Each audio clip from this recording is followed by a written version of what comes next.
All right, so in this video, I just want to talk about central package management. And I think anecdotally, this is just a feature I don't see people using very much, or maybe they're not aware of. So I want to just quickly go through how this works and demonstrate why this is so valuable for your projects. Before we get started, I want to say thank you to Sarosh Wadia for supporting the channel through a Delta Wolf membership. I hope I'm pronouncing that right. If not, I apologize. And thank you to the other members and super thanks contributors. Yes, I'm now offering a couple basic membership tiers for the channel, so check those out using the join button below if you want to support more CodeWolf content. So I've created this simple setup here, and I'll provide a GitHub link to this. I always try to do that, and so check the description for that. And first, let's look at kind of a traditional setup, or what I'm calling individual package management here. So we have 3 projects in this directory. So we've got a web UI and 2 APIs. The projects and code don't really matter for this. We're just looking at the package management. So if I were to go into our CS proj file here, this should look pretty familiar if you work with .NET.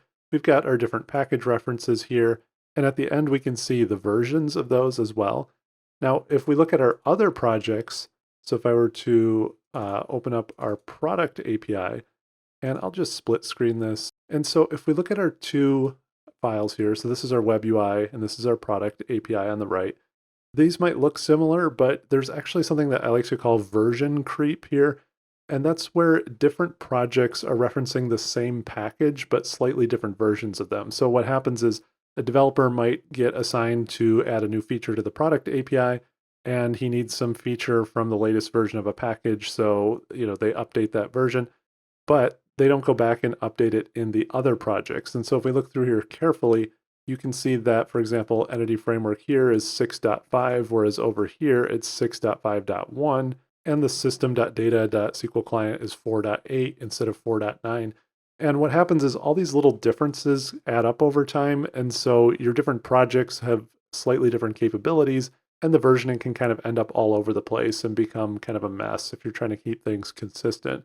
And so if we open up our last one here, so our customer API, you can see this one is actually different too. So here we have version 0.38 for MarkDig, whereas over here it's 0.36. So maybe this developer added some new features and updated, but they didn't update the other one. So there's a better way to handle this to kind of centrally manage the versioning of your packages. And so I'm just going to close out of all of these, and I'll collapse this individual folder here. So let's look at centralized or central package management. And the first thing that you'll notice is we have this new file in the directory, and it's called directory.packages.props. And you do have to name it that by default for this to work. And so if we open that up, there's really just 2 pieces here that you have to be concerned with. And the first is this manage package version centrally. And you'll want to set that to true. And then down here, we have these nodes called package version instead of package reference. And this is where we just set the version for all the different packages that the projects in our directory use. And so this file will generally include all of the different packages from your different projects and then define the version for them. And so if we look at these projects in the central directory, so for example, our web UI, notice that here we have a package reference node, but there's no versions on them. And that's because the version is going to be pulled from this directory.packages.props. And so if we look at our APIs, it's the same story. So we still have all of our packages referenced, no versions, and of course the customer API is the same as well. And so if I were to just open up our integrated terminal here, and I'll run a .NET build, you'll see that sure enough, everything builds successfully. And I've already built this before, so that was pretty quick. But everything is working, and all of our packages are managed out of this central directory file here.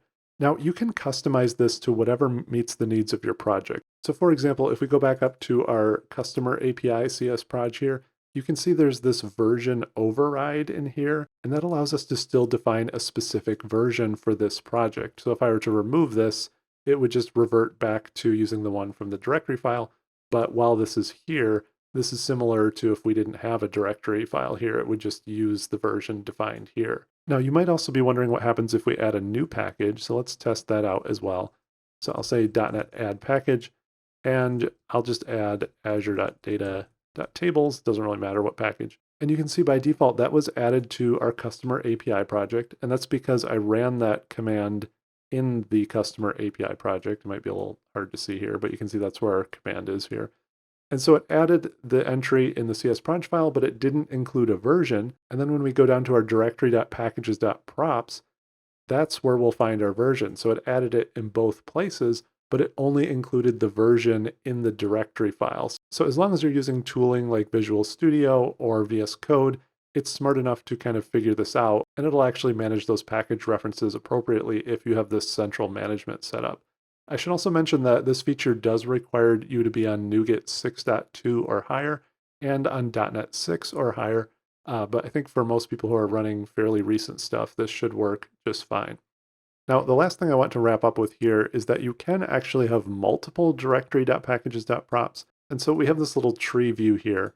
You can actually place one of these files in every directory, and the CS proj file will obey the one that's closest to it. So for example, in this case, project one, and I'll zoom in here a little bit.